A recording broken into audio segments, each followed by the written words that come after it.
Om Shri Ganeshaya Namaha. Om Vakratunda Mahakaya Suryakoti Samaprabha Nirvignam Kurumedeva Sarvakarashu Sarvada. Om Ganganapate Namaha. Om Shrim Rim Klim Glom. Om Shrim Rim Klim Glom Ganganapate. Varvarada Sarvajanam Me Vashamanaya Svaha. Om Dhyanamulam Gurur Murti Mantramulam Gurur Vakyam Pujamulam Gurur Padam Mokshamulam Gurur Krupa Shri Sadgurubhyo Namaha. Krishnam Vande Jagat Gurum. Shri Radha Krishnaya Namo Namaha. Shri Radha Krishnaya Namo Namaha. Shri Radha Krishnaya Namo Namaha. Om Namah Shivaya. Shri Hanumate Namaha. Om Aim Hrim Klim Chamundaye Viche. Welcome to the current series that we're starting on Bhagavad Gita, chapter 15, Purushottam Yog. I want to offer my prostrations, Danvat Pranam, Anantakoti Namaskaram, to all the great sages who have come in the world, who are present today, yet to come, and to Bhagavan Shree Krishna, and to Shri Radhaarani, Shri Radhikaji, and all the different gurus that have come in connection in the Vaishnava Parampara and all other wonderful paramparas throughout the Sanatana Dharma. With that prarthana, we are continuing, or we are starting in fact, to try to unravel the mysteries of chapter 15 of the Bhagavad Gita. Just a very quick overview of the Gita. The Gita is situated within the Mahabharata. It is written by Vedavyasjis. There are 700 verses. These verses are a conversation between Bhagavan Krishna and Arjun. There are a few verses of Sanjay in there. There's a couple of, I think, one or two verses of the king Dhritarashtra. The very first verse is spoken by Dhritarashtra. The last verse is spoken by Sanjay. The Gita is par excellence scripture. It is part of the Prasthantraya. The Prasthantraya is a composite of three scriptures. That is Upanishads, Brahma Sutras, and the Bhagavad Gita. When you combine these three together, this is called, or put them together, this is called Prasthantraya. And all of the great acharyas who have come in Sanatana Dharma, they have written their commentaries right after Vedavyasji wrote this. After him, many paramparas came. In the more recent times, we have Vivekananda Swami, we have Aurobindo. 240 years back, we have Bhagavan Swaminarayan. Maharaj has written. His commentary actually is this Vachanamrutam. Vachanamrutam is one of the most extraordinary bhasyam on the Prasthantraya. So that is another way to think about that also. Not to mention, of course, Ramanujacharya, Shankaracharya, Madhvacharya. We're going to talk about them and their perspectives on these verses. But what I'd like to do first is to go through these verses. I'll read each verse in English. I'm not going to go through the Sanskrit right now because it'll take us much longer time. I may refer to a couple of words, make just one or two quick comments about the verse, and then move on all the way until verse 20. There's 20 verses together, so we have some bird's eye view on what we're talking about here. The very first verse begins with Shri Bhagavan Uvacha, meaning that the Supreme Lord, Bhagavan, the word Bhagavan here refers to the Supreme Being, that Param Tattva Purushottama. Now, what that word actually means, we will talk about that. So we're going to break down these words, each and every one of them, in extraordinary depth as we move along, right? So, but the translation is as follows: that the Supreme Divine Personalities stated or said, they speak of an eternal Ashvatha tree with its roots above and branches below. Its leaves are the Vedic hymns. And one who knows the secret of this tree is the knower of the Vedas, right? So the meaning is pretty straightforward. We know what the Vedas are. There are 4 Vedas, Rig Ved, Yajur Ved, Atharva Ved, Samved.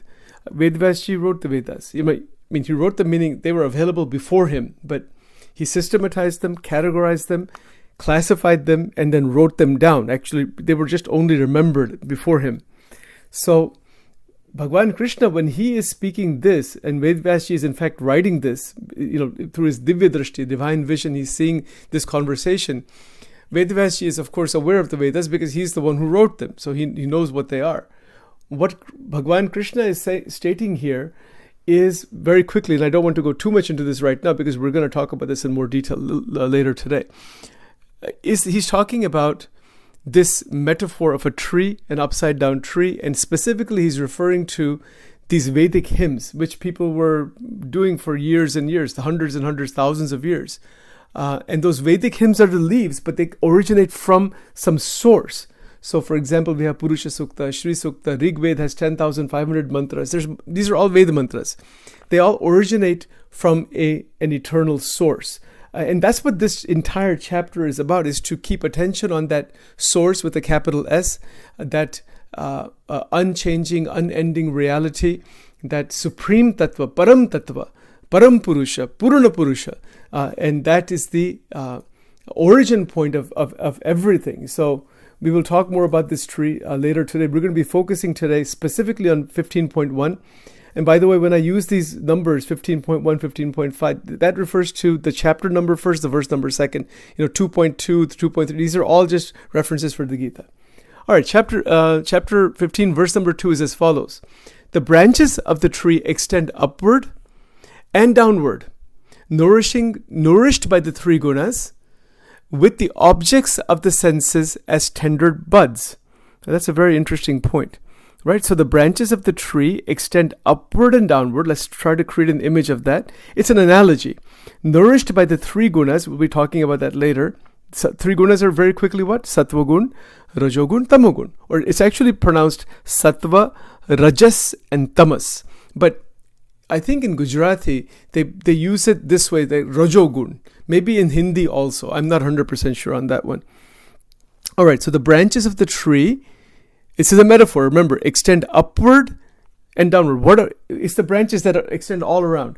Nourished by the three gunas, with the objects of the senses as tender buds. What are the objects of the senses? The panch vishayas, shabda, sparsh, rupa, rasa, gandha. This is through the human body, because this updesham is for the human being. That's why the objects are written here. The roots of the tree hang downward, causing the flow of karma in the human form. So we're actually connected all the time to that root, but we're not aware of it. And we're caught up inside these three gunas of Maya. So below, its roots branch out, causing karmic actions in the world of humans, right? All right. That is verse number 2. Verse number 3 and 4 together are as follows. The real form of this tree is not perceived in this world, neither its beginning nor end, nor its continued existence. Because it is anadi, because it is anadi. Anadi meaning it is beginningless. This word also comes in Shankaracharyaji's Vivek Chudamani. This comes in the Vachanamrutam. This comes in many scriptures. This word anadi. If you want to, yes. Okay, very good. So what do we see here? That the real form of this tree is not perceived in this world, neither its beginning nor end, nor its continued existence. But this deep-rooted Ashwatha tree must be cut down with a strong axe of detachment. Then one must search out the base of the tree, which is the Supreme Lord, from whom stream forth the activity of the universe a long time ago. Upon taking refuge in him, one will not return to this world again. Right? So these are the two verses, 3 and 4 in chapter 15. Again, it is a specific teaching here that this is a very deep-rooted Ashwatha tree. This is an analogy. It has to be cut down with a strong axe of detachment. So there are specific Sanskrit words there that do describe that. And that's what Bhagavan Krishna is saying further about this tree. Now, verse number 5 states that those who are free from vanity and delusion, who have overcome the evil of attachment, who dwell constantly on the self and on God, who are free from the desire to enjoy the senses, and are beyond the dualities of pleasure and pain, such liberated personalities attain my eternal abode. Right? So that is a very famous, beautiful verse. Nirmana moha jita sangadosha adhyatma nitya vinivritta kamaha Dvandvair vimuktaha sukha dukkha sangnei gacchante muda padamam vayam. That will be spending time in the future on this. But this is a way he is showing here in the 5th verse of moving outside that, moving into that dimension, that extraordinary dimension, which is beyond Maya.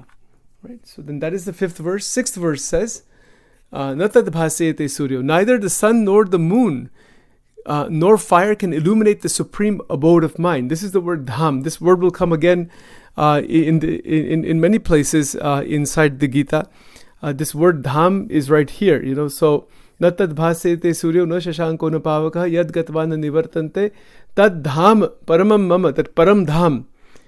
So this word param dham, akshar dham, golok dham, the word dham comes right here. So that is a abode, that is a residence where Bhagavan Purushottam actually exists. And that Swarup of Shri Purushottam Bhagavan is called Dhami. The one who is residing inside that abode. That is called Dhami. What is? Yes. So this verse number 6 is describing. Yeah, so it's verse number 6, chapter 15. But we didn't do 5. Okay, yes. So in this verse, in verse number 6, there is this description of how transcendental the abode of God is. That the sun and the moon, the light of the moon, nor the fire, what we consider to be Agni, that also doesn't reach that supreme abode. It cannot illumine that. That is self-luminous. It is called Swayam Jyoti. So there's a word like this. There's several words. One is called Swayam Prakash, Swayam Jyoti. It is not a dependent light. So it's not possible. And then Bhagavan Krishna also says, having gone there, no one returns to the material world again. So one doesn't come back again here unless there's an exception is sent by Bhagavan. And there are some other possible exceptions to that. But those are described in Swamini Vato. They're described in some other places what those exceptions could be. Usually pure devotees will just say, wherever you want me, that's where I will be, or that's where the soul will be. They don't have any particular desire to say that, I want to stay here or want to stay there like that. But nonetheless, that dham is such that when a person reaches that, there is no falling back from that extraordinary state. That is verse number 6. Verse number 7. The embodied soul in this material world, the embodied souls in this material world, are what? They're my eternal fragments, fragmental parts. There's a lot of controversy about this verse. Did God become the whole world? So again, this is a very intricate subject. We'll be looking at that at some point in the future. But for our purposes, as an introduction, what is it? What is he saying? Mamai vansho jiva loke jiva bhuta sanatana. That these are my parts. Ramanujacharya's interpretation on this is that they are part of the shariri. They are part of the body of Narayana. So just like we have sun and the sunlight, the photons. Even in this room right now, there's sunlight in this room, but because it's coming very little, from these shades. But we can see most of the room is lit because of the sunlight. So there's photons here. Similarly, each photon is like the Jivatma. It is the same quality as the Paramatma, but there's an ontological distinction. So here, Bhagavan Krishna in verse 7 is saying the embodied souls, because we have a body embodied in different bodies, in this material world are my eternal fragmental parts. But bound by material nature, they are struggling with their 6 senses, including the mind. It's a struggle. It's a struggle to find happiness, to struggle of all different kinds are there in this world. And so it is a struggle because of the entanglement within the Maya itself. Okay, verse number 8. As the air carries fragrance from place to place, so does the embodied soul carry the mind and senses with it when it leaves the old body and enters a new one. So the causal body, the Sukshma Sharir, goes with the Jivatma. Just as the air carries the fragrance from place to place. That's an analogy. So the embodied soul carries the mind and the senses. The senses being not these physical senses, but all the impressions, the sanskaras are caring, and it creates the next body, and this goes on. Cycle of reincarnation is here. Now again, expansion of this is chapter 2. So these different verses, you'll find all of the other verses embedded within chapter 15, right? So that is, and then the cycle of reincarnation is also referred to here. Body becomes old. Jivatma doesn't become old. Jivatma is an eternal fragment part. It is Sat Chit Ananda. It is the divine. It is, Jiva Brahmanapara, as Shankaracharya would say. It is the same tattva, but nonetheless, Bhagavan is saying there that this is my part, and that is the constitutional position. Okay, verse number 9. Using the sense perceptions of the ears, eyes, skin, tongue, and nose, which are which are grouped around the mind, the embodied soul savors the objects of the senses. Obviously, right? This is the sukh dukh anubhav, sukhe dukkhe same kritva. All the other, there's so many verses about this point, how the jivatma is lost inside the three gunas of Maya. Bhagavan Krishna already mentioned that there's three gunas of Maya. He mentioned it before. Now the senses are getting lost inside there. And this is how people live. They are just enraptured by the sense perceptions. The sense perceptions are there, and they are grouped around the mind, because the mind, meaning the antakarana, is holding those vishayas inside. The Shabda, Sparsh, Rupa, Rasgan, the 5 are bringing experience inside the antakarana. Right? So the embodied soul savors the objects of the senses. These are the pleasures of the mind, the body, the intellect, all different kinds of pleasures. Okay, Bhagavad Gita, chapter 15, verse 10. The ignorant do not perceive the soul as it resides in the body, and and as it enjoys sense objects. So nor do they perceive it when it departs. What do we see? We see this body, we see our enjoyments in life and pains in life and stuff like that. But the realization of the Atman, of the soul itself, is not realized, it's not perceived. But those who possess the eye of knowledge can behold it. So nanu pashyanti gnana chakshusha. So we'll be looking at the Sanskrit words. I would rarely prefer to look at the Sanskrit words, but since we're giving an overview, these transitions are sufficient as a very, very cursory introduction. They are not adequate by any standard. Any English translation, unless it is deeply looked at in multiple ways, can really capture what is meant by Gnana Chakshusha. That is why the Acharyas have written hundreds and hundreds of pages of commentary on these verses. English language in one verse cannot capture the depth of that. But we need a place to begin. So it's okay. It gives us, it's a start. It's only a start, but I want to make that point also very, very clear. And that the beautiful word there is Gnana Chakshusha. So that is our goal there. The goal in the Bhagavad Gita, one of the goals from a Gnan point of view, is to open the divine vision, divine eyes, to see things as they are. The Vishayas, our body, our mind, senses, the soul, everything, and specifically the realization of the Atma Tattva. Again, many other verses of the Gita are embedded in this verse. Verse number 11. Striving yogis too are able to realize the soul enshrined in the body. However, those whose minds are not purified cannot cognize it, even though they strive to do so, right? So without purification of the antakarana, this realization of the Atman is not possible. I'm reminded very quickly of a statement in the Vedas about this Atma. Maharaj himself says, he uses this word Mahamanohar.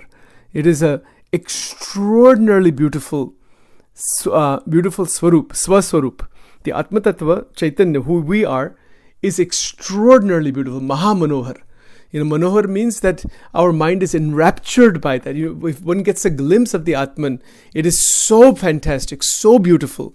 Its ki beauty itni hai that all of these objects are only, they are just a reflection.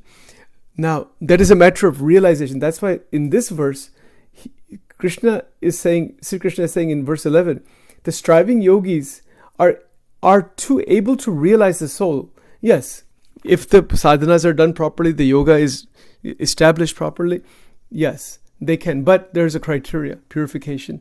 Without the purification of the mind, there is no possibility of this realization. And again, I'm reminded of So many statements in Vachanamrita on this point, that and how to reach that. How is that done? Keeping the senses within a boundary, and different rules to follow and things like that. That Shuddhata, Shuddhikaran, that is what that is called. Okay, verse number 12.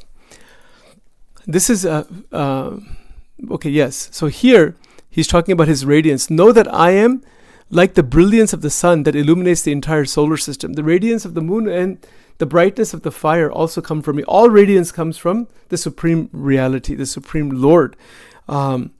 Again, that supreme Brahman or Parabrahman, Shri Purushottam Bhagavan, that is the supreme reality from which all is illuminated. All exists due to that one tattva. All the other tattvas exist. And the radiance, he's talking about the moon and the fire. So why is that? The radiance of the moon and the brightness of the fire also come from me, and the brilliance of the sun. So he's using the sun and the moon are always referred to. There's a reason behind that. Because the moon is giving the cooling light. Sun is that bright, fierce light. There is actually a meditation shown in one of the yogic sadhanas that is referred to in Ahmedabad number 3. One of the Ahmedabad Vachanamrut, Maharaj has written that there's a dhyan, it's called Chamatkari dhyan, where the yogi meditates on the moon and the sun. There's a specific type of dhyan done, and then you begin to see the sun and the moon within. They combine together, and then from that, the Atman is realized. It's called Chamatkari dhyan. Ek prakar ka chamatkar, it's like a very a magical type of meditation on the sun and the moon. So that is an interesting interconnection on this point, but we would have to go into Vachanamrita to look at that specific type of dhyan at some point. I'm just mentioning it because it's not something that anybody ever talks about. It's one of those things that nobody knows even how to practice these days, but it's probably there in the Upanishads or some type of yogic sadhana that meditation is shown. All right, so this is the point here simply in verse 12, that the entire radiance is coming from God. All right, now, verse 13. Permeating the earth, I nourish all living beings with my energy. You see, and this is beautiful here because the word ojas is used in this verse. And this is something we've been talking about in our morning satsang last week or so. Permeating the earth, I nourish all beings with my energy. Becoming the moon, I nourish all plants with the juice of life. So the nourishment, the shakti that is present is that extraordinary power of Paramatma that is nourishing everything. So Gama avishya cha bhutani dharayami aham ojasa pushnami cha aushadhihi sarvaha somaha bhutva rasa atmakaha. So that is the Sandhi breakdown of that verse. And again, nourishment is pushnami, that he gives this extraordinary nourishment. But this word ojas, ojasa. So this is a very, very intense and very powerful word. Why that word is used, what that word means. Can it be translated as energy? Yeah. But again, that's not an adequate translation. Ojas is a much, much, much more evolved idea. In Ayurveda, it is used in the Gita. Here specifically, at least once. It's probably used more than that inside the Gita. We'll have to double check that. And it refers to a very special divine power of God. So what that is exactly, we'll be talking about that later on. But right now, the point of this particular verse, verse number 13, is that the nourishment, our existence, our life, everything that we are, all the experiences we have is due to the presence of Paramatma permeating the earth. I nourish all living beings with my Shakti, with my energy, with this Ojas, Aham Ojasa. And becoming the moon, so becoming the moon in the sense that it's present in the moon, present in the sun. I nourish all the plants and with the juice of life. Right, so that is that. Now, verse number 14. This is a very famous verse. Aham Vaishvanaro Bhutva Praninam Deham Ashrita Pranapana Samayukta Pachamanyam Chaturvidam. Right, it's a very famous verse. Every time I eat. Yeah, exactly. After doing the Pramarpanam. Yes, this is the one, right? Yes, so it is I who take the form of the fire of digestion in the stomachs of all living beings and combine with the incoming and outgoing breaths to digest and assimilate the four kinds of food, right? So this is the entire life process now he's talking about, that our life process, our digestion, our inward, outward breathing, but that capacity to digest the food, to live. That is the Vaishvanara Agni. Aham Vaishvanaro Bhutva Praninam Deham Ashritaha. That I am that Vaishvanara fire. Now, what exactly that is, we can obviously, there's a lot of physiological process and all that. That's involved in digestion and all that kind of thing. Jataragni. Yeah, Jataragni. But what is the spiritual tattva behind that? That is another matter altogether. And that has to do, with the way that Bhagavan Purushottam exists as Antaryami within the Atma, and then the Shakti that is present from the Atma in terms of the physical and causal body. So there's a very intricate Vedantic metaphysics behind this verse, but we would need 10-15 hours to open that. I mean, that is every single concept is like that, because how does Bhagavan enter into this body? Like, the body is there, so he enters into every single being, because God is present as Sakshi, or as witness, or as Antaryami. Karma phal pradata, these are different words within every being. So it's the same. Samoham sarva bhuteshu name dveshosti na priyaha. I am present in all. So that, how is that happening metaphysically? And then from that metaphysical presence, the way that this life happens, digestion happens, the different kinds of foods are digested, and then the breathing, the inward, outward breath. Why is that mechanism set up that way? Again, there are some very intricate levels of analysis that go behind those kinds of questions, right? So we'll save that for later on at some point. We won't go into that right now. Okay, verse number 15. This is another very beautiful and very famous verse. Sarvasya chaham rudisan nivishto. I am seated in the heart of all beings, and from me come memory, knowledge, as well as forgetfulness. I alone am to be known by all the Vedas. I am the author of the Vedanta and the knower of the meaning of the Vedas, right? So he's referring to that all of the knowledge, wisdom, everything that we have, that smriti that is there, that capacity of our brain, mind, that is coming from me, and also forgetfulness. Why do we not remember our past lives? Why is that? Assuming past lives are there. Because Bhagavan's Maya is such, he makes us forget them so that we can keep moving on. Those past lives are of no consequence. If we keep remembering them, we get stuck over there. We cannot move towards that Shri Purushottam Bhagavan. This lifetime, Even forgetting so many things that are needed to be forgotten from this lifetime, right? So, but all of that capacity comes from Bhagavan. So that is the point here. Then the next point here in this verse also, I alone am to be known by the Vedas. The Vedas are so extraordinary. But what is the point of the Vedas? Studying the Vedas, learning about them. You can study them and learn about them, but the goal is to realize God, to realize Bhagavan, right? Vedas will produce certain fruits, but at the same time, that's good. It's a good beginning. It's a good intermediate state. But then go into Vedanta. That's why he says the next thing, I am the author of the Vedanta and the knower of the meaning of the Vedas. So the internal meaning of it, the internal rahasya, why the Vedas are constructed as they are, what is the power within the Brahmand. This is all technology that is embedded in the Veda mantras regarding the creation of the universe, and in more esoteric sense, for each jivatma to have anubhav. So the waking, dream, deep sleep states that each jivatma goes through, that is created by Paramatma. So that's when he says, I am seated in the heart of all beings, and from everything, my memory is knowledge, that everything comes from me. So that's very powerful. This is verse number 15, chapter 15. Verse number 16. Okay, dvamimo purusho loke kshara sakshara evacha kshara sarvani bhutani kutasto kshara uchyate. 15. This is verse 16 and 17 are absolutely amazing in terms of the highest levels of Tattva Gnan. There's two kinds of beings in the creation. Kshar, K-S-H-R, perishable, and the Akshara, that is imperishable. The perishable are all beings in the material realm. The imperishable are the liberated beings. Now, this translation, it is one of the translations. So Dvamimo Purusho Loke, that there's two Purushas that are talked about, Kshar and Akshar. So Kshar means with that which is changing. Akshara, that which is not changing at all. Kshara Sarvani Bhutani Kutasto Kshara Uchate. Sarvani Bhutani, that means that all beings are within that KSHR, Kshar level, perishable.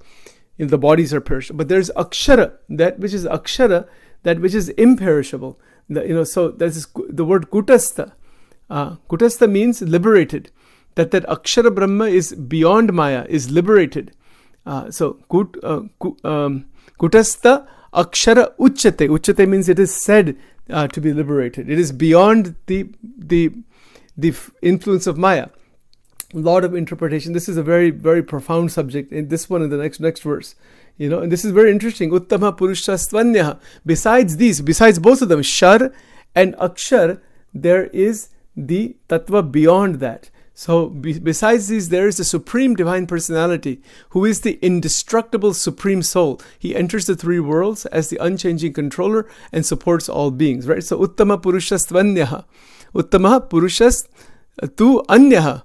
Paramatma iti udarutaha yaha lokatrayam avishyam bibarti avyaya ishvara. That avyaya means never changing, indestructible. That ishvara tattva, that param tattva is beyond both. Uttama purushas tu anya. Uttama purushaha tu anya. This is a big mystery.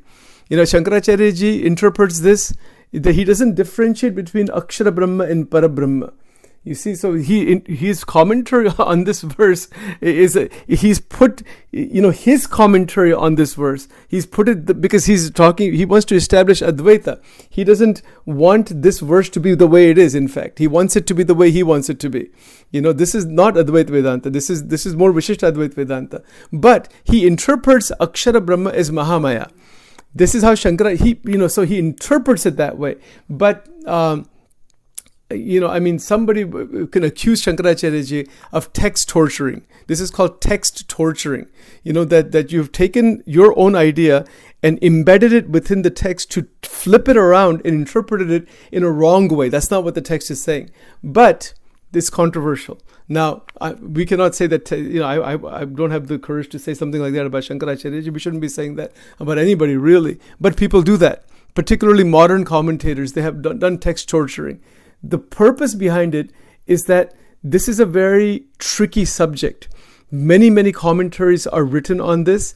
If you look at Vachanamrut has its own vision. Shankaracharya ji has his own vision. Ramanuj has his own. Vallabhacharya, every Acharya have their own massive Tattvagnan based on these two verses. I'm just mentioning it here, but if you look at it the way it is written, leave all the commentaries aside. What does it say? It says there is a supreme Uttama Purusha Anva beyond Shar and Akshar. Now the question will become, how is the word Akshar used and word Shar is used? You see, so this is a matter of realizing how the language is used. Because sometimes in Sanskrit, the same word can have multiple meanings. So it's not that Shankaracharya ji is wrong and Ramanujacharya is right or one is wrong. It's not that. He's an enlightened being. He's seeing the one Brahman everywhere. So he's looking at the texts through his realization. So that's why. So then when he writes the commentary, he's going to write it to fit the realization he has. It's not like an intellectual or ego thing or anything. It has to do with realization. The kind of, and then, but at the same time, is the word Uttama Purusha tu Anyaha. Does that actually mean that there is a supreme Parabrahman beyond Akshara Brahman? Is that so? That's what it says here. And he enters into the whole world. That means there's an independent entity that is entering everywhere. Hasn't become everything, but Shankaracharya ji would say no. That's not. He said that everything is that one. Is a dream of that. And so that's an Advaitic interpretation of this, right? So if you look at the verses of the Gita, objective, leaving all the commentaries aside, you will see that the way that they're written fits very much in line with Vishishtadvaita. Not so. There are some verses that are more Advaitic, some verses are Dvait, but most of them are on the Vishishtadvaita side. So again, that's a very objective analysis of the Gita. Acharyas have gone there, where like if you look at Swami Prabhupada Ji, like Bhagavad Gita is right there.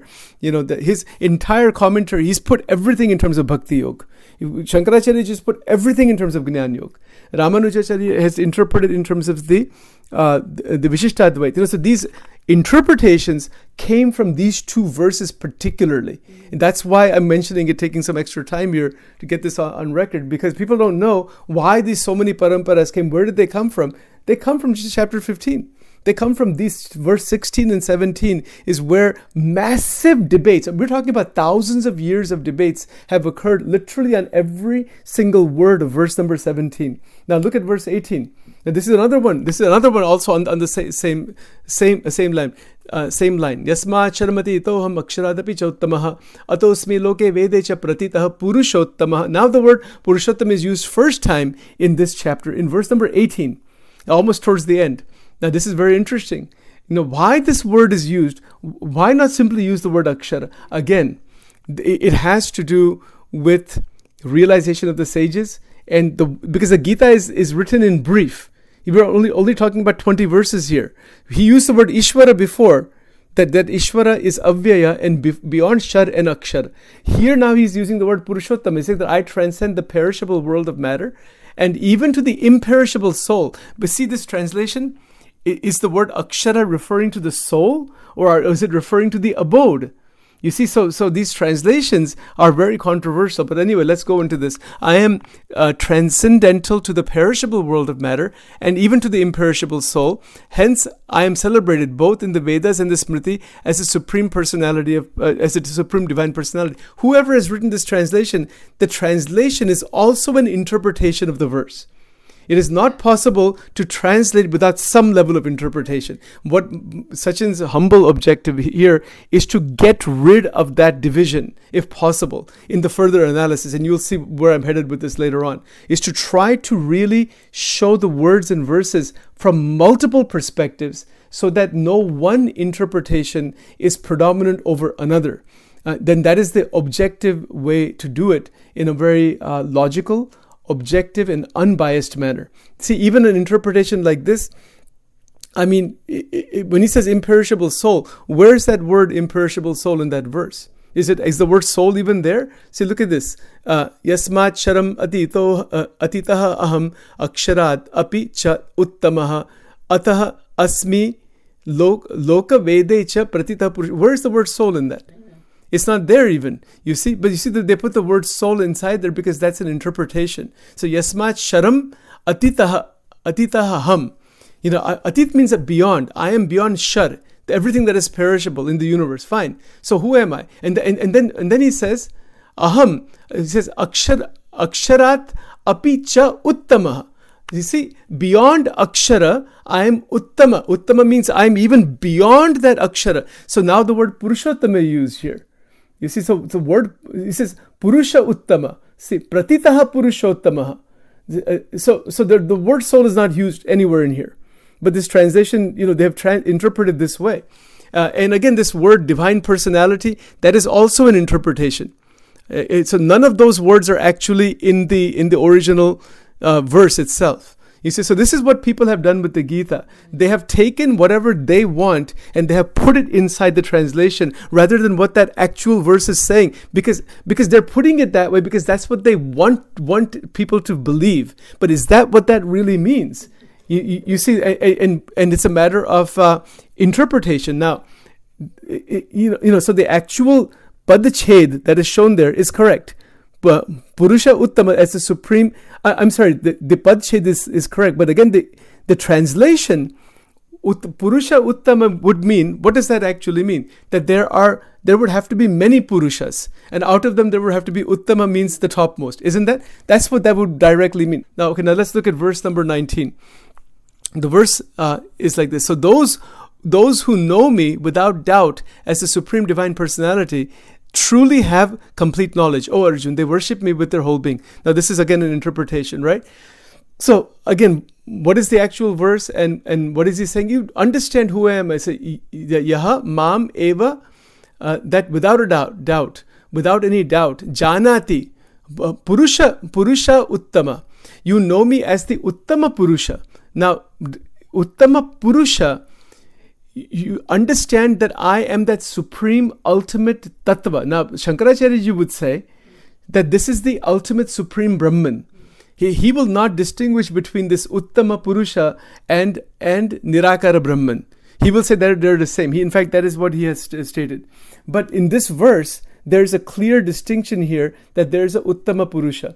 And then he says here, Sa Sarvavit Bhajati Mam. The point here is you recognize me. Bhagavan Krishna is telling Arjuna, you recognize who I am, because he's shown his Vishwarup Darshan already before this begins.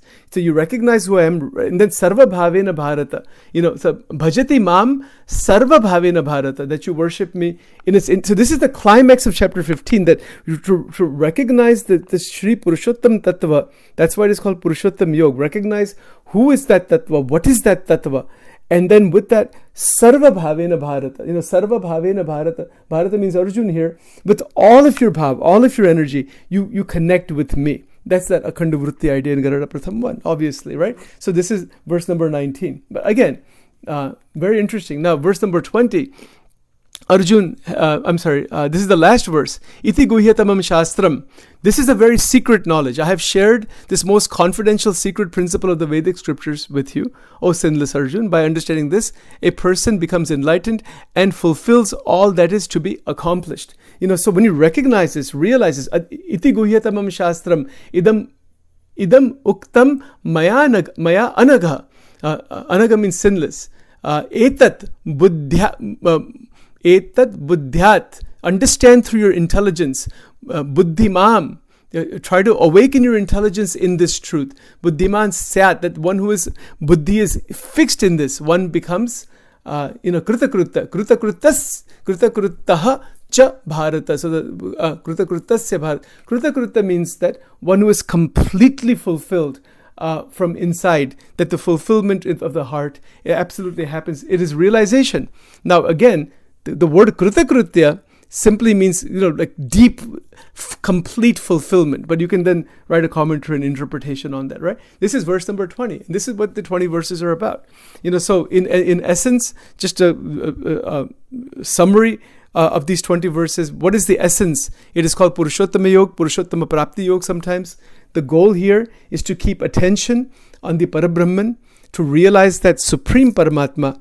Again, now I will just begin some of my commentary on Sachin's commentary on this, and then we will go into the exposition on verse 15.1 in piece by piece by piece in just a moment. Okay, so we're continuing forward. I just want to mention very objectively several points about the Sanskrit language itself and the way that the Sanskrit language is created. I just want to mention this.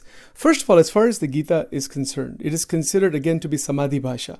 Samadhi Bhasha means it is transcendental language that is heard, that was seen by Vedavyasji, and then he's written it down. The construction of the words and the meaning and all, they have definitions for these words, and it's necessary to understand the original writer's or the speaker's intention in using the word. So when Krishna says, like when we look at 15.1, when he says Urdhva Moolam Adhashakam, again, we know there's an analogy here in 15.1. But what is his intention? Now, how do we know that? Unless the person is sitting in front of us, we have to derive the intention from what is written. Isn't that so? And this is a problem. I want to mention this very quickly, that when we are going through any scripture is always secondary.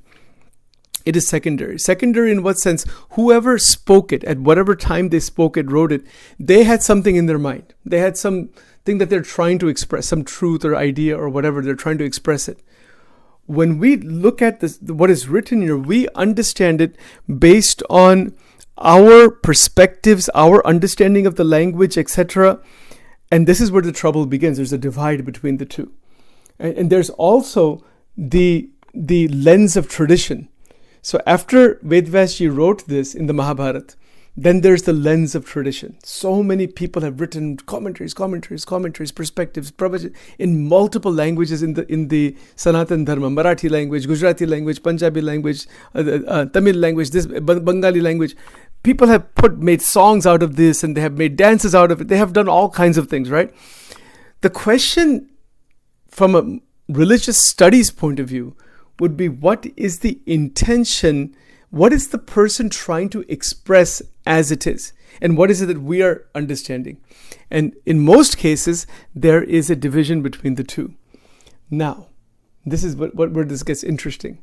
The only way that division is broken, particularly in spiritual texts, is realization. There's no other way. Otherwise, you can take any verse, any idea, and spin it in thousands of directions. I mean, there's commentaries upon commentaries, but those people who wrote commentaries, maybe they wrote them out of realization, maybe they wrote them out of intellectualization, maybe they wrote them out of some kind of a desire to defeat somebody from a philosophical sense. That happens too. It's called shastrarth. That used to happen a lot. It doesn't happen that much now, but it used to. You have to defeat the other side. You don't care what they're trying to say. You're just interested in winning that debate. That is not spirituality. So the point here is that realizing the essence of the Gita is what we are aiming towards, not simply following one interpretation.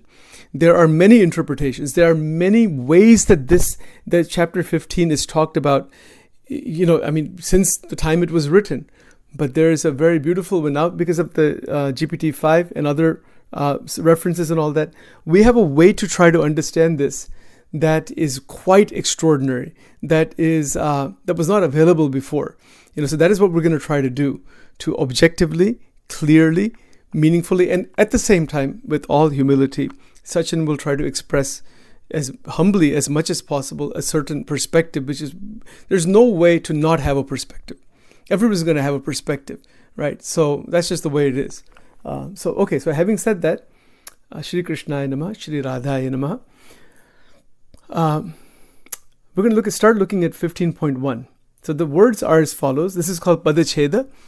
So Urdhvamulam Adhashakam Ashvatham Prahu Avyayam Chandansi Yasya Parnani Yaha Tam Veda Saha Vedavit. That's the breakdown. So every word is broken down there. And this is called Padached. So the very first word is Urdhvamulam. Since we've gone through just a very brief overview of the scripture, you can go to the next slide there and go to the one after that. There are 4 interpretations of this tree. Shankaracharyaji's, Ramanuja, Vallabhacharya, and Gaudiya Vaishnava Parampara. What does Shankaracharyaji say? Inverted tree. Means empirical existence rooted in Brahman. Knowledge reveals its true basis beyond appearance. Let's be clear about this point first. What is Shankaracharyaji's viewpoint? He says there's only one reality. He calls it Brahman. The Brahman word is used. He doesn't make a distinction between Brahman and Parabrahman and Jivatma. This is called Advaita. So he says that this inverted tree, this empirical existence, it is there, but it is an appearance. It is not actually there. Shankaracharyaji's guru's guru was Gaudapadacharya. Yes, and then Shankaracharyaji's guru was Govindapadacharya. His guru was Gaudapadacharya. And Gaudapadacharya believed in this doctrine of Ajatavad, unborn. It's not actually there. There's no universe. There's no creation. There's only the one Brahman, only. So this is just some kind of a delusionally appearance. This is the teaching, right?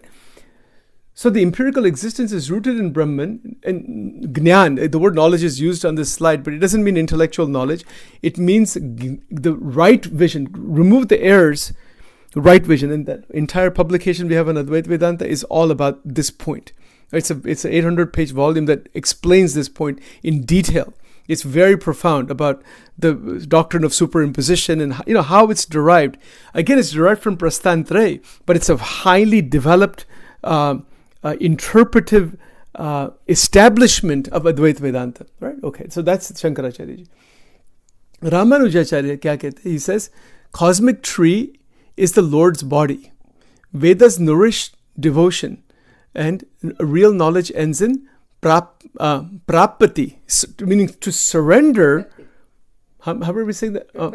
Prapatti. I'm not saying it right. Yes, prapatti. That is a Sanskrit term. So he uses this word. Yes, prapatti means absolute giving over and surrender to God. Right now, here's an interesting point. Does Shankaracharya ji accept that idea? He does. He accepts it as an intermediate step. So Ramanujacharya accepts this notion of purification and being one with Brahman and all that as an intermediate steps to that prapatti, to that devotion. Right? So it's flipped around between Jnana and Bhakti. So that's how the cosmic tree is looked at as the God's body, Lord's body. Vallabhacharya, he says that this manifestation, the actual creation, is manifestation as lila. Grace, meaning pushti, lets one know, in quotations, and turn towards loving service. So that loving service of Bhagavan Krishna in Goloka, that's the goal there. That the manifestation is Leela, that Bhagavan Krishna in Radhika ji's Leela is this Brahmand. Millions of universes are coming and going. Unki Leela hai. That is what he is saying, right? So grace or pushti, it is a kind of realization. It's a realization by Guru Krupa there where one turns one's vritti into the Supreme Person through love and devotion, and that loving service remains. It doesn't become God. It's nothing like that. And so, but that philosophical bent is called Shuddha Advaita. There's only Advaita. There's only Krishna. And so even Chaitanya Mahaprabhu is very close to that. Also, the Gaudiya Vaishnava Parampara would say that the Maya network does exist. Krishna is a transcendent root. Bhakti with Guru's guidance reveals it. So it's the revelation of the nature of this bondage. Chaitanya Mahaprabhu calls it Krishna's inferior energy. The superior energy is the Sandhini Shakti. It's the abode itself, and the liberated beings inside that abode. So that's a much more advanced realization, so that Uttama Purusha, what that Uttama Purusha is, what is the abode, those things are described in the Vaishnava Paramparas, all of these Paramparas. In fact, Ramanuj, Vallabh and Gaudiya Parampara all describe the Dham, Vaikuntha Dham, Golok Dham, etc. So those are perspectives. Just as a quick overview, it's a very profound and very intricate subject, which we will slowly open. Now, let's see. Yes, the point here is to realize the source. This is the metaphor.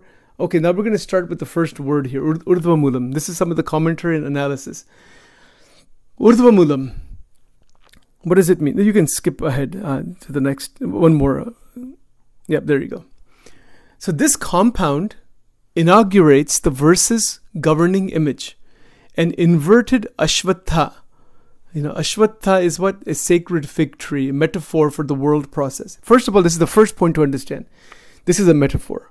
It is to try to bring about a concept, because the realization of that higher reality is not within the realm of our senses directly. So Krishna has to teach, has to present this as a metaphor. To try to bring some concept of it. So the root above directs attention to the transcendent cause, Brahman, the absolute reality, non-dual ground, / Purushottama. Right? So Supreme Person beyond perishable and imperishable, from which the cosmos derives. Now, as soon as one puts this notion of a supreme cause, the root above, is that Brahman? And then even beyond Brahman, there is Parabrahman. Now, if you say that, Advait Vedantists will say there's a problem in that. You wind up in something called Anavasthadosh, the problem of infinite regress in philosophy. If I say that there's the cause of all causes, the one infinite ground, as J. Krishnamurti would say, or these other Advaitic masters would say, then there's no cause to that. There's no cause of that. If you say that the Purushottam Bhagavan is beyond Akshara, this is one of Shankaracharyaji's arguments. It's very interesting. If you say that, then you can easily say that Purushottam has some other being beyond it, and some other being beyond it, some other being, and this goes forever. This is called infinite regress problem. And if you wind up in an infinite regress, then that is a very serious logical difficulty in the philosophical system that is being presented. Because if you say that we can say God is unending. You can say that Brahman is infinite. Okay, but you cannot say that Brahman has a cause. If you say that Brahman has a cause, then there's a problem. Then the Brahman is then caught up in cause-effect relationship. So Brahman has to be beyond cause-effect relationship. But Bhagavan Krishna says also that Brahmo hi pratishtaham. I am the pratishtha of Brahman. So this is where the interpretation comes that yes, Brahman is beyond cause and effect. What is pratishtha? Pratishtha means my existence, my living within that. But like when we do pran pratishtha, that we say we're asking God to come inside the murti, like this. So Brahmo hi pratishtaham, that I am situated inside Brahman. I'm within Brahman. I reside in Brahman, right? Now, okay, well, if that's the case, then both are beyond cause and effect. But still, there's a duality there. There's a duality, between these Purushas and Purushottam. There's a duality between Akshara Brahma, liberated beings and souls. That's what these other acharyas would say. Vallabhacharya, Ramanuj, Chaitanya Mahaprabhu, Shriji Maharaj also, who's in the line of all of those acharyas. He would also say the same thing, that Purushottam Tattva is eternally transcendent. And in Vachanamrut, this has been really, really clarified, but I don't want to go into that right now. I want to stick to this point that is being made about this Urdhva Moolam. This Urdhva Moolam means the upward, it's the root above. So throughout the Bhagavad Gita, the ascent is not spatial, but epistemic and devotional. Has to be. It's not a spatial, like you can take a spaceship and Sachin can go in the spaceship and travel for millions of years and eventually reach that root. No. What is epistemic? Epistemic means it is related to wisdom and jnana. So epistemology is the study of knowledge in philosophy, in Western philosophy. That's called epistemology. Ontology is the study of being, right? So this sentence is very correct. Throughout the Bhagavad Gita, the ascent that we want to make as a sadhak, whichever path, Advaita path, devotional path, leaving all the controversies aside, I just mentioned that briefly in the past, but leaving those controversies aside, select a bona fide path where devotion has to be present, even as a purifier. And the ascent, the word ascent is what? Our consciousness, our psychological consciousness is growing out of the three avasthas. So now at this point, Sachin here is going to begin his commentary. I'm going to begin my commentary on these thoughts, right? So first of all, is it true that we go through waking, dream, deep sleep state? Yes. Is the causal body implied in Bhagavad Gita? Yes. Is the word Karan Sharir in the Bhagavad Gita? No, it is not there. It has been derived out of the Gita, out of the Upanishads, in Advaita Vedanta particularly. Advaitic masters are the ones who brought this concept out. You will not find this concept even in the Gaudiya Vaishnava Parampara in their scriptures. In this Bhagavatam that we have here, Swami Prabhupadaji's commentaries, we love him, respect him and all that. Fantastic. But he's not going to talk about the destruction of the causal body. He will talk about the Sukshma Sharir and going beyond that, but having a divine body. But the notion of a causal body being destroyed is specifically in Advaita Vedanta. Interestingly, Shriji Maharaj, Swaminarayan Bhagwan, or who's traditionally called Swaminarayan Maharaj, he has said, my whole purpose is to destroy that causal body. He said, Mera avatar iske liye, I want that thing gone. So that the entire rebirth cycle ends permanently. Anyway. Sorry, Bhagavatam was written by Srila Prabhupada. No, the commentaries. The commentary. Yes, I misspoke there. Yes, so the Srimad Bhagavatam is 18,000 verses written by Vedvyasji. Same 18th Purana, but the commentary is written. The very nice commentary, it's a very detailed commentary, is written by Swami Prabhupada. It's one of the commentaries, but others have written commentaries also. Right. So okay, now let's look at this point here. Throughout the Bhagavad Gita, the ascent is not spatial, but it's epistemic and devotional. What does epistemic mean? That's what he was saying in chapter 15, that your buddhi has to awaken. What does Krishnamurti say? Awaken intelligence. You will find a lot of similarity, overlap in the same terminology, in fact. So it's an epistemic ascent. Now, what is that? I mean, I'm sitting here right now, but we have created a home temple here. How does this bhakta ascend epistemically. I mean, what does that even, I mean, what is that? Sounds really strange and esoteric. Well, hold on. First of all, there is an epistemic descent. Let's understand that first.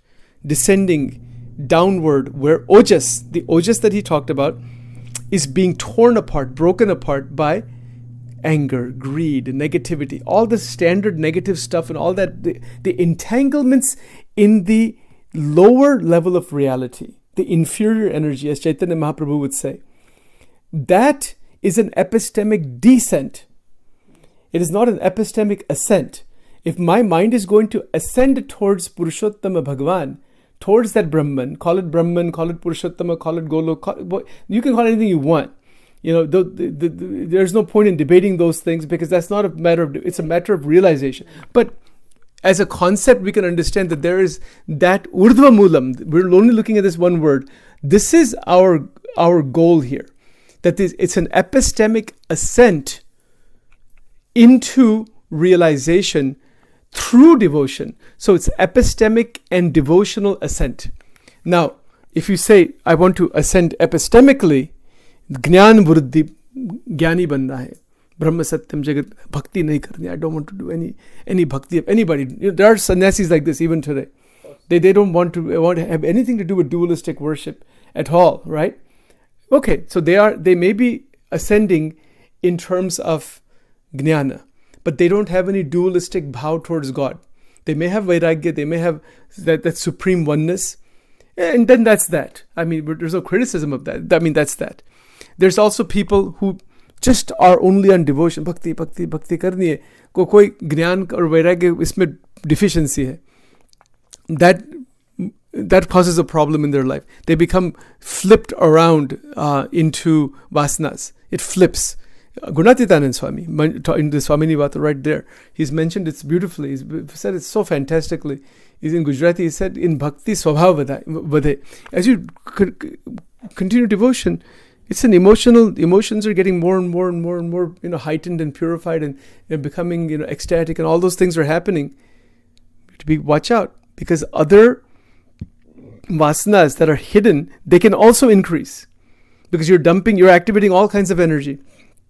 So he said, in that quality of devotional activation, make sure you recognize what the deficiency is within oneself and eliminate that. And on the other side, in Dhyan, Gunatitanand Swami also mentioned, Dhyan ma deha abhiman vade. I become a dhyan. I sit here, let's say, Sachin sits here with with this mala and this and that. Aham brahmasmi, soham. So I'm just, and maybe there's Jnana and Vairagya, and there's a sense of just a lot of meditation going on. But before I know it, I begin to have a lot of ahankar. Ahankar, you don't even realize when it can happen. So these two have to be combined together. The epistemic ascent and devotional ascent is beautifully written. It's a beautiful way to pull this together. Why? When we do that, what is the purpose? This ascent, what does it allow us to do? To look up is to relocate value and identity in the highest with a capital H. What is my value? The value of life, the purpose of life, my identity. Who am I? Am I just Sachin with my own desires and my own confusions and all that? No, my identity is I am Brahman. What is it? Brahma Bhutah Prasannatma. So all those verses that who you are, Brahmoham Pratishtaham, that the Jivatma is a fragmental part, all of that is to relocate. Fantastic. Relocate identity. Location is actually in that Paramatma. Right? So thus, Urdhva Moolam frames the chapter's hermeneutic, read from the frames the chapter's hermeneutic. Read the world from its source, not from its shifting appearances. Now, this is where the trouble begins. Well, so, okay, what do we see like right now?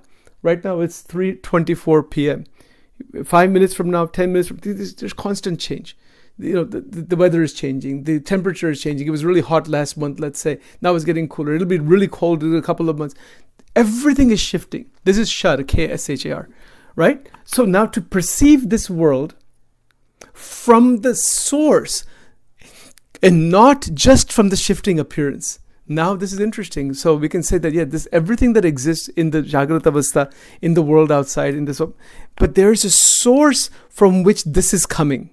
So the hermeneutic means what? It is the analysis of the language itself. That is called hermeneutics. The chapter's hermeneutics. That Urdhva Moolam frames, because that first two words, it frames all 20 verses in the light of going towards the source. To realize the presence of the source even in the effect. So this is its very beginning level of analysis here. Okay, now there's a couple of other points here. The phrase transcendent cause. The phrase transcendent cause refers to the supreme origin or principle that stands beyond ordinary worldly phenomena, specifically the foundational reality from which all existence springs. In the context of the Bhagavad Gita 15.1, this transcendent cause is identified as Brahman, non-dual absolute reality, or Purushottama, the supreme person, surpassing both perishable and imperishable. Now, the way that this is written here, what I'm reading, these notes from here, that in these notes, again, Brahman and Purushottama are not separated, that they are the one infinite reality. So it is a matter of interpreting what is meant by Akshara Brahman. That is a very controversial and very interesting subject.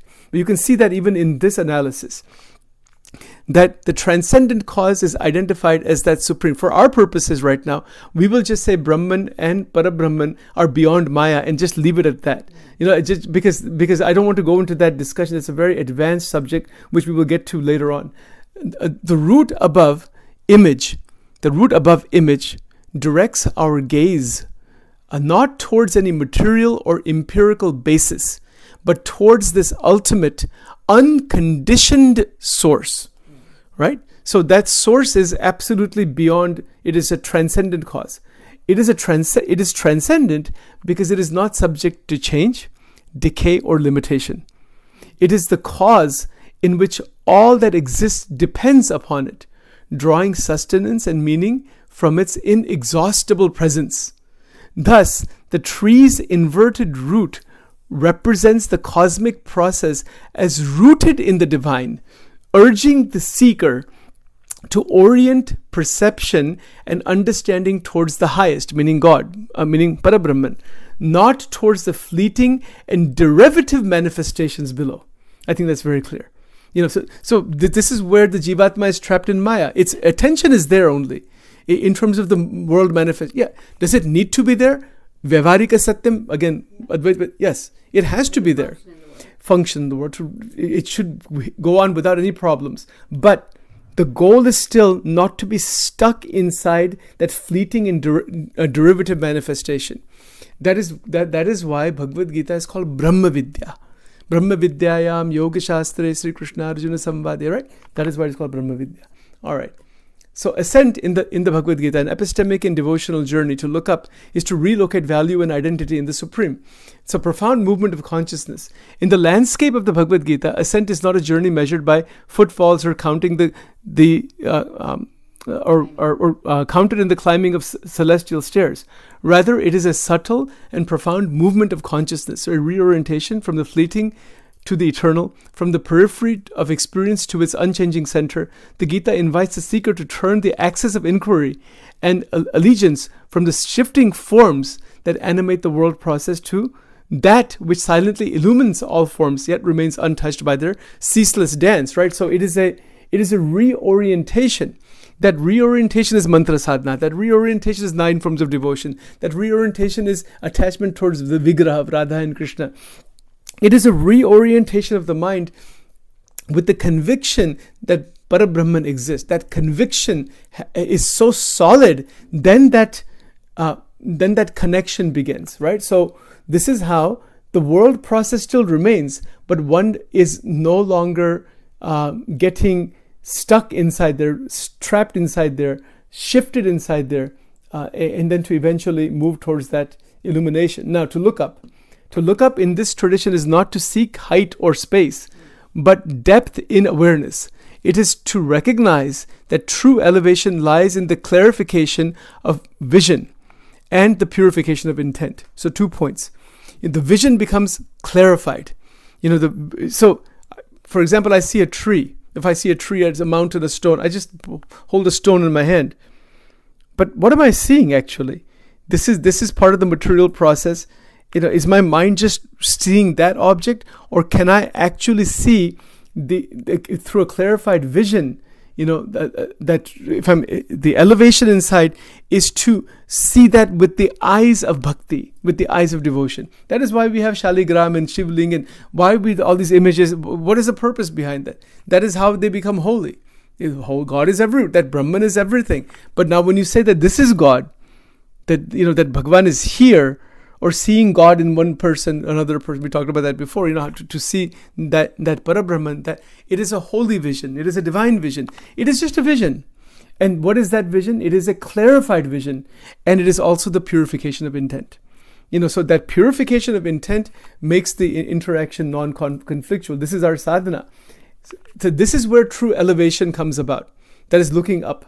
The highest Brahman, or Shri Purushottam, the Supreme, is not a remote summit, but the innermost ground of being, present at the core of every moment, every self. It's present right now.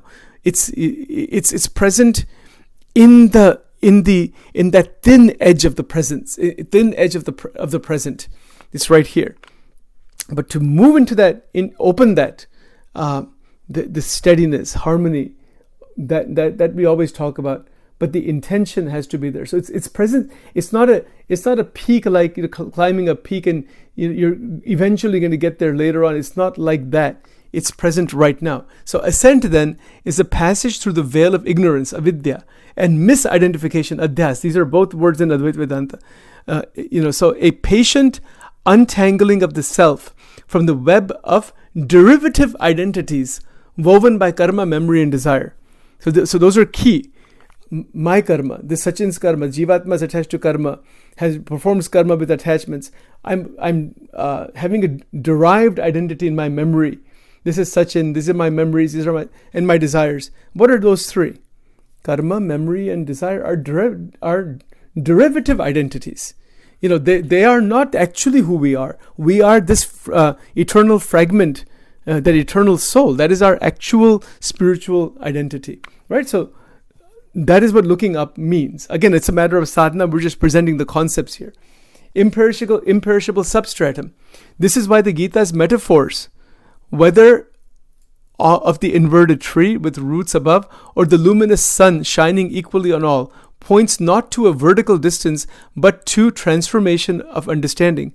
To ascend is to discern the real, with a capital R, amidst the unreal, the imperishable substratum amidst the perishable branches and the leaves of circumstance. It is an act of epistemic courage, an invitation to question what is truly foundational, and to anchor one's self of worth and selfhood in that which abides. It is an anchoring. The anchoring inside God. It's like, so this Vedas, the recordings I've been making on Vedas, that's what Shriji Maharaj is talking about. He says that you want to be a Jivan Mukta. You got to anchor yourself in Bhagavan. But that anchoring happens with a phenomenal amount of faith. It happens with tremendous conviction, nishta, shraddha, all of those things. See, for example, look on the screen there. You have the Murti of Amurdi Manohar Bhagavan Shree Krishna. But see, if Chaitanya Mahaprabhu is sitting here and he sees that Murti, what does he see? As opposed to Sachin sitting here, as opposed to some atheist or some other person, wo kya dekhte hai? This image is the same. But the entire epistemic vision, the devotional vision is different. That is the whole point. Alive. Absolutely, it's alive. Yeah, to anchor oneself in a self of worth and selfhood in that which eternally is. That is the abode of God, right? That is eternally present there. Okay, now, the dust of transient pursuits. Yet this ascent is not an abstraction, not the cold climb of the intellect alone. It's not just, let me just do analytical philosophy and tease it out and I can climb there somehow. No. It is also devotional, an offering of the heart, a surrender that arises when the finite recognizes its source and fulfillment in the infinite. The Gita's vision of upwardness, therefore, harmonizes knowledge, jnana, with devotion, bhakti, culminating in a lived intimacy with the highest. To look up is to lift one's attention above the dust of transient pursuits. What a beautiful, see that expression, the dust of transient pursuits. This is param vairagya. And to root one's life in the solemn journey, in the solemn journey of the Absolute, to go completely into that. Thus, throughout the Bhagavad Gita, ascent is a reclamation, to reclaim, a return to the origin that is also the true home of value and identity.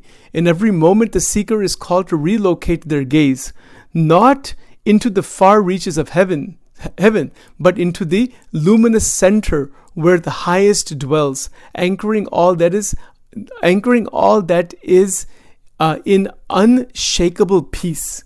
You see, so this is the key, that shantim, this word shantim comes, that adveshta sarvabhutanam tasyam jagrati. What is that? Sa shantim adhigacchati. In chapter 12, this shantim is that peace, param shanti. Our mind, there is no agitation.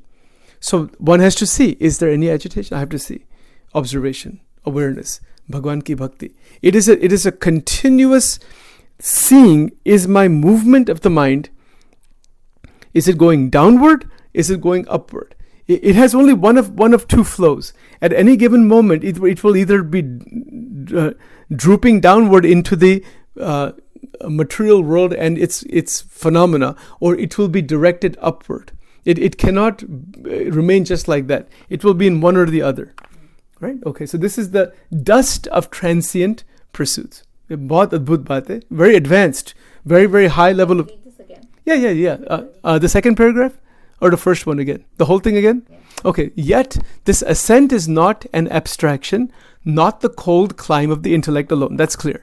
It is also devotional, an offering of the heart, a surrender that arises when the finite recognizes its source, meaning who we are. We think we are a finite being. Our source and the fulfillment in the infinite. Now again, this is just the research that's been done. The commentary on this would be from a devotional point of view. What is the fulfillment in the infinite? That is the opening of unbroken devotion. That is what the bhakta wants. So the Gita's vision of upwardness, therefore, harmonizes jnana with devotion. So they are linked together. That's what, Shriji Maharaj, when he pulled out this thing from Vasudeva Mahatmya, Dharma, Jnana, Vairagya, Bhakti, he pulled that right from there. He says, I want to implement this. I'm going to implement Dharma, Jnana, Vairagya, Bhakti, because they are dependent on each other. Garuda Pratham 17, all four. If there's a deficiency in one of them, the other three will get unhinged. You see, so here this research states here that the harmony of Jnana and Bhakti. Now, well, what is that? We can briefly say something about that. That Jnana, what does it do? It opens up the vision that Bhagavan exists in all places, in all times. There is a deeper truth than simply this transitory reality. That is isko Jnana Drishti kehte hain. But with that, there is the personal devotional bond with the Ishta Devata. Maybe it is Bhagavan Krishna, it is Sri Radhika ji, it is Bhagavan Ram, it is Hanuman ji, Lakshmi, jo bhi Ishta hai, iske saath, there is a devotional bond with that. So that is where it culminates in a lived intimacy with the highest. It culminates in a lived intimacy where bhajan, kirtan, this thing goes on, and the mind is infused with devotion and jnana. It still remains in the material world, but it is able to pierce through the veil of the material world. That's the idea. All right. So to look up is to lift one's attention above the dust of transient pursuits. Do we live in transient pursuits? There's no other way to live. We have to live in transient pursuits. But there is a vision of the dust of it, that it is just it turns to dust. The pursuit itself turns to dust. I can say, for example, that, I'll use myself as an example, that I can say I want, 50 books written on some subject in psychology or something or other, research, let's say. But Is it a transient pursuit? Of course. Everything is a transient pursuit. Other than that realization of Paramatma. It's there, but that transient pursuit is a seva. Seva, so it is an activity done as per chapter 3, Karma Yoga. It is activity done, but with the realization that it's a transient pursuit. So I'm not bound to that. The activity is done, iske saath koi bandhan nahi. Kriya karni, nirbandh. This is the whole idea. Karmanye vadikaraste ma phaleshu kadachana, ma karma phal hetur, right? So, and to root one's life in the solemn joy of the absolute, the highest of consciousness. Thus, throughout the Bhagavad Gita, ascent is a reclamation, a return to the origin that is also the true home of value and identity. In every moment, the seeker, mumukshu, the sadhak, is called to relocate their gaze not into the far reaches of heaven, but into the luminous center where the highest dwells, anchoring all that is in unshakable peace. Anchoring all that is in unshakable. So everything we are, everything part of our life, it is anchored into shantim. Sa shantim adhigacchati. That is the idea here. All right, so let's take a look at this. Framing the hermeneutic, reading the world from its source.